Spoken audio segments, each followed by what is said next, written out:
Now here's the guy, Steve Deace, on this so-called Truth Network, who's been touting a Clinton presidency forever, for the last several months, most of this year.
Facebook, follow us on Twitter at Steve Deace Show.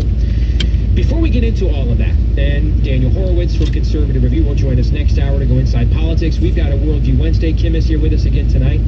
So you know it's always serious when Kim is here, right? So it's going to be a serious show. So we're going to go do some Worldview Wednesday and sort of look ahead. What now for the conservative movement after last night's results? My old buddy Wayne Allen Root, even though for the last several months we have been largely communicating with wayward glances, gritted teeth, and sparsely worded emails. All right? But I am a man of my word. Wayne gets scoreboard, so he's going to be on our show later in this hour to crow. Deservedly so. He was one of Trump's very first supporters. But before we get into all that, I want to just talk personally for a moment. Here we go. The last couple of elections, 2012 and 2014, my predictions were spot on. This time they were not. But you, the American people, you have spoken. And you have done so in a way that makes fools of those of us that relied on these data models that have proven right so many times before.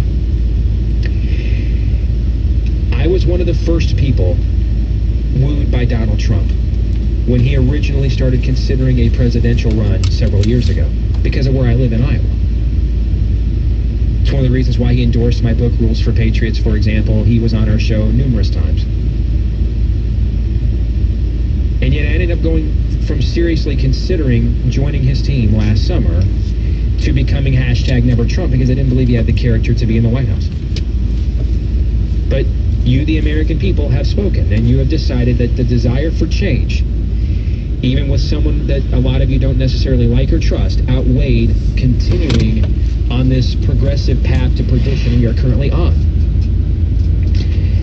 So I will now defer to you. Believe me, I'm not weeping here today for the Clintons. In fact, I'm going out of my way not to rejoice in their sorrow. You know, the scriptures are very clear to enjoy justice. Let justice roll on like a river, righteousness like a mighty stream. Where'd you go? Also tells us, though, not to take joy in the lament of our enemy. I just want to give myself credit. Trump's already influencing me. I want to give myself credit for the immense amount of restraint, humility I have shown the last 24 hours. Hey, everybody look at you for an example of humility. I sound like my teenage daughter. What do you mean? I'm the most humble person I know. I'm giving myself credit for the amount of restraint and humility I've shown, not to just be gleeful watching the crying Jordan memes of the left here today. All right? So I weep not for the Clintons and their corruption, their chicanery that has a lot of people, even people that voted for him, believing they're criminals. As far as I'm concerned, good riddance. Yep. And even though I could not morally bring myself to pull the lever for Trump, I am glad Hillary Clinton is not making life and death decisions on behalf of my children and I. And this election is a total repudiation of progressivism, and that is the immoral ideology I've dedicated my entire career to opposing, and will continue to. I mean, look at been having some trouble with my uploads. Trump won it by 7 points. That's the largest margin anyone's won the Catholic vote since Reagan in '84 for the Republicans. 9. # don't sue nuns. All right? What happened last night is that the left has taken the rubber band of our constitutional republic and they have stretched it, and they have stretched it, and they have stretched it to its almost breaking point, and the rubber band snapped back.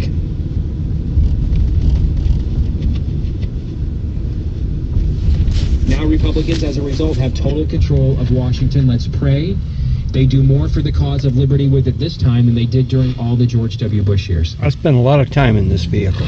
But let us not forget, the country did not just say no to Clinton last night. They also decided to place Trump in the Oval Office. And for the first time since Eisenhower wrote a wave of